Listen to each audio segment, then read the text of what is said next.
Welcome back everyone. Welcome to Rohit Yadav civil.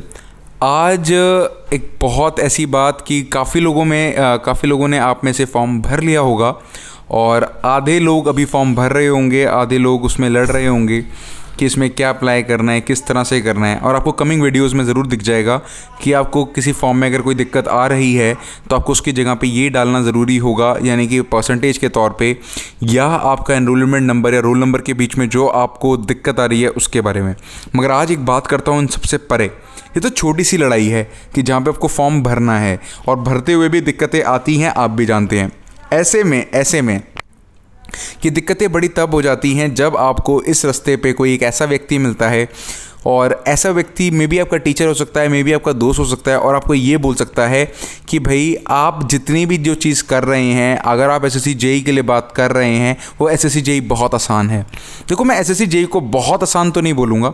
हाँ, आसान उस व्यक्ति के लिए ज़रूर होगा जो इसके लिए बैठा है, जिसने मेहनत की है, जिसकी शिद्दत है, जिसने इस नौकरी को समझा है और इस नौकरी को अपना माना है।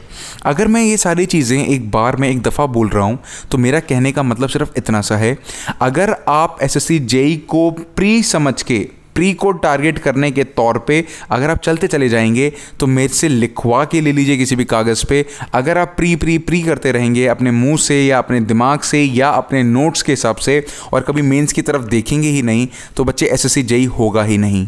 आपको चीज़ बता देता हूँ, अगर आप देखते हैं कि 6 लाख बच्चा या 5 लाख बच्चा या मे बी 8 लाख बच्चा अगर फॉर्म भरता है, तो उसमें से सिर्फ और सिर्फ 3200 बच्चे ही ऐसे होते हैं जो मेंस में बैठते हैं, और 3200 के बाद भी उनमें से 1500 या 1400 या 1600 बच्चे ही ऐसे होते हैं जो यहाँ पे नौकरी लेके जाते हैं। आधे तो डिपार्टमेंट ऐसे हैं जहाँ पे नौकरी मौत से कम नहीं है, और आधे डिपार्टमेंट ऐसे हैं कि जहाँ पे आपकी रैंक बहुत अच्छी चाहिए। आपको बहुत सिंपल मायनों में बताता हूँ। अगर कोई आपको बोले कि बार बार बेटा प्री के हिसाब से पढ़, चलो माना आपने प्री के हिसाब से पढ़ लिया, आपको था कि मैं क्रैक कर जाऊँ, चलो प्री हो गया, अब क्या? अब आपको आगे का कुछ नहीं पता। आगे जाओगे तो दोबारा से फिर पूरा पढ़ोगे, क्योंकि आपको फिर मेंस रट के तो नहीं हो सकता, और मेंस के अंदर इंजीनियरिंग सर्विसेज से नीचे का कोई लेवल ही नहीं है। और मेंस के लिए पूरी आपका जितना भी यूट्यूब आप देखते हैं तो यहाँ पे कुछ भी ऐसा उपलब्धि नहीं है आपके पास जो आप अटक जाएंगे। अब ऐसे में क्या होता है, या तो कोचिंग ढूंढोगी। कोचिंग भी यहाँ पे बैचेस के हिसाब से बनती है कि कितने नंबर ऑफ बच्चे आएंगे, उसके हिसाब से वो बैच चलाते हैं, नहीं तो आधे लोग चलाते भी नहीं है बैच। तो यानी कि आप इसमें एक बार निकल गए तो आगे जाके अटकोगे, और अटकोगे अगर वहाँ से छूटा तो यानी कि फिर दोबारा से प्री निकालोगे। मेरी बात समझ में आई? और जब ऐसे 2 या 3 बार करके देखा लाइफ में, अपने 2 या 3 साल लगा दी इस चीज़ में, और उसके बाद समझ में आया कि भाई प्री प्लस मेंस पढ़ना ज़रूरी है, या इसकी स्ट्रैटेजी बनानी ज़रूरी है कि भाई जब प्री पढ़ रहे होते हैं तो एक दफ़ा आपको मेंस ज़रूर निकालना है आंखों से, जिससे कि आने वाले समय में आपको चीज़ें आसान लगे, है ना।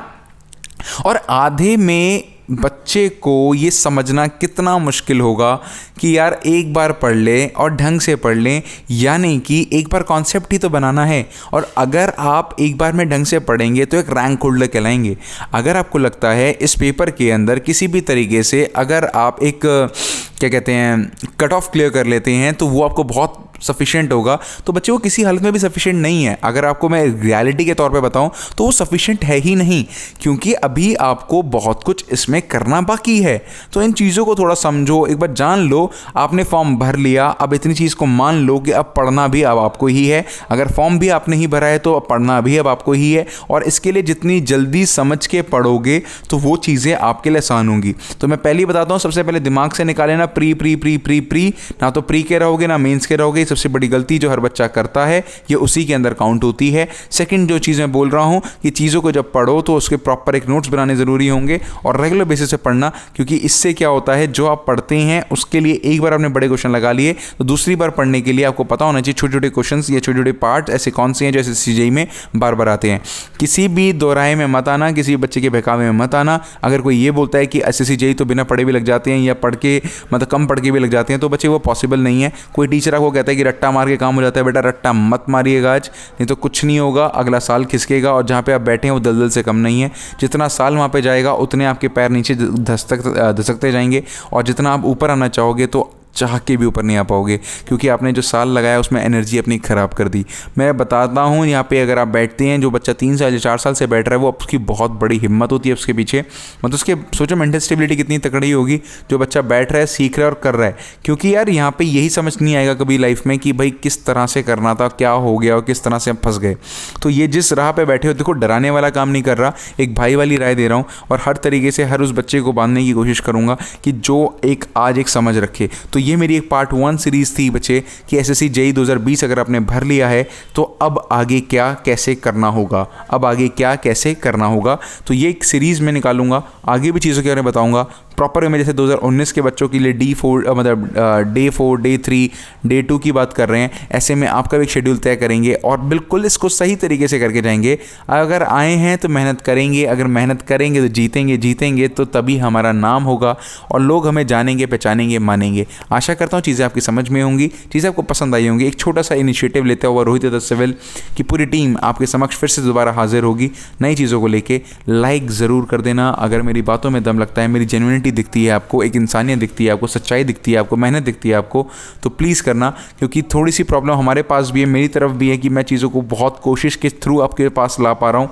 क्योंकि नहीं तो हर दिन ऐसा एक चैलेंजिंग डे आता है जहाँ पे ऐसा लगता है कि अब नहीं हो पाएगा यार, अब बहुत मुश्किल है दोबारा से एक वीडियो बनाना, या नेट का इशू आ रहा है, या क्या काम कराना है, एक प्रॉपर एक रूम लेना है और उस रूम में काम कराओ, टेबल रखो, मतलब बहुत कुछ होता है। मतलब अगर हम जो सोचें और उसको करने में आए तो बहुत ज़्यादा हालत ख़राब होती है। मगर आप सबका प्यार अगर साथ रहा, अगर आप सब लोगों का साथ हमारे साथ रहा, तो बिल्कुल सच बताऊँ आप भी अचीव करेंगे, हम भी अचीव करेंगे और आने वाले समय में बहुत बड़ा नाम आप और मैं दोनों मिलकर कमाएंगे। थैंक यू सो मच एक बार फिर से अपना प्यार देने के लिए रोहित यादव सिविल को। Thank you so much.